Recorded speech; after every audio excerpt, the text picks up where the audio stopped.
کیا یہ وہی فرعون ہے جس نے موسیٰ علیہ السلام کے زمانے میں خدائی کا دعویٰ کیا تھا اور پھر اللہ تعالیٰ نے اسے سمندر میں غرق کر کے ہلاک کر دیا؟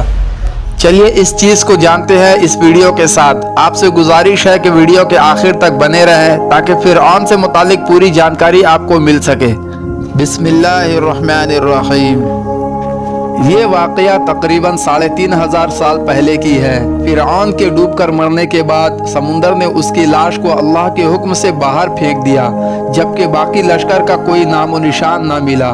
مصریوں میں سے ایک شخص نے ساحل پر پڑی اس کی لاش کو پہچان کر اہل دربار کو بتایا۔ فرعون کی لاش کو محل پہنچایا گیا۔ درباریوں نے اسے پوری شان اور احترام سے تابوت میں رکھ کر محفوظ کر دیا۔ خطوط کرنے کے عمل کے دوران ان سے ایک غلطی یہ ہو گئی کہ فرعون کیونکہ سمندر میں ڈوب کر مرا تھا اور مرنے کے بعد کچھ عرصہ تک پانی میں رہنے کی وجہ سے اس کے جسم پر سمندری نمکیات کی ایک تہ جمی رہ گئی تھی۔ مصریوں نے اس کی لاش پر نمکیات کی وہ تہ اسی طرح رہنے دی اور اسے اسی طرح خطوط کر دیا۔ وقت گزرتا رہا، زمین و آسمان نے بہت سے انقلاب دیکھے، حتیٰ کہ فرعون کی خطوط شدہ لاشیں بھی زمین کی تہ میں چھپ گئی۔ ان کا نام صرف کتابوں، ان کی تعمیرات اور لوگوں کے ذہنوں میں رہ گئے۔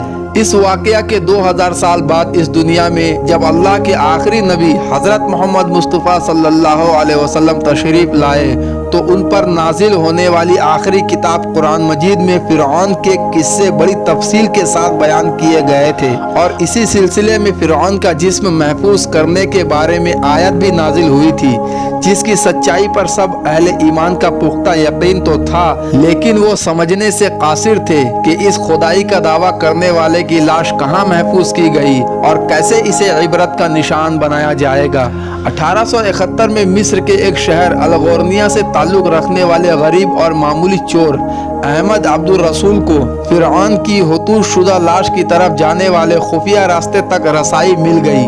احمد عبد الرسول نوادرات چوری کر کے بیچا کرتا تھا۔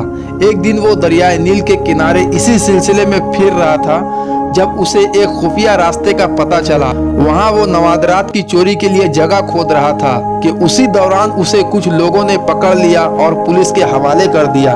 وہ جس جگہ کو کھود رہا تھا وہاں سے ملنے والے راستے کی جب مسلسل کھدائی کی گئی تو 1891 کو دوسری ممیوں کے ساتھ اسی غرق ہونے والی فرعون کی لاش بھی مل گئی۔ اس کے کفن پر سینے کے مقام پر اس کا نام لکھا ہوا تھا۔ ان ممیوں کو ماہرین قاہرہ لے گئے۔ جب ان ممیوں کا تفصیل سے جائزہ لیا گیا تو فرعون والی ممی پر جمی نمکیات کی تہ سے تصدیق ہو گئی کہ یہ وہی فرعون ہے جسے اللہ نے پانی میں غرق کر کے بدترین انجام سے ہمکنار کیا تھا۔ یہ بہت بڑا واقعہ تھا۔ اس کی تصدیق کے لیے دنیا بھر کے ماہرین آثار قدیمہ اور سائنسدان مصر کی طرف امڑ پڑے۔ مختلف سائنسی ٹیسٹ کرنے کے بعد دنیا بھر کے سائنسدانوں نے تصدیق کر دی کہ دوسری سب لاشوں کی نسبت صرف فرعون کی لاش پر ہی سمندری نمکیات کی تہ جمی ہوئی تھی۔ اس تصدیق کے بعد اسے فرعون کی لاش قرار دے کر عجائب گھر میں محفوظ کر دیا گیا۔ 1982 میں فرعون کی ممی خراب ہونے لگی تو اس وقت کی مصری حکومت نے فرانس کی حکومت کو درخواست کی کہ فرعون کی ممی کو خراب ہونے سے بچایا جائے اور اس کی موت کی وجہ بھی معلوم کی جائے۔ چنانچہ مصری اور فرانسی حکومت نے مل کر ممی کو فرانس لے جانے کا انتظام کیا۔ فرعون کی ممی کو ماہرین ڈاکٹر کی ٹیم کے حوالے کیا گیا۔ اس ٹیم کی سربراہی ڈاکٹر مورس بوکائے نے کی تھی۔ مائکرو اسکوپک ٹیسٹوں کے ذریعے ممی کے تمام اعضاء کا باریک بینی سے جائزہ لیا گیا تو معلوم ہوا کہ اس کی لاش اور جسم میں سمندری ذرات ابھی تک موجود ہیں اور موت کی وجہ بھی پانی میں ڈوبنے کی وجہ سے ہی ہوئی ہے۔ ایک بادشاہ کی موت پانی میں ڈوبنے کی وجہ سے ہو، یہ ڈاکٹر مورس کے لیے حیرت کی بات تھی۔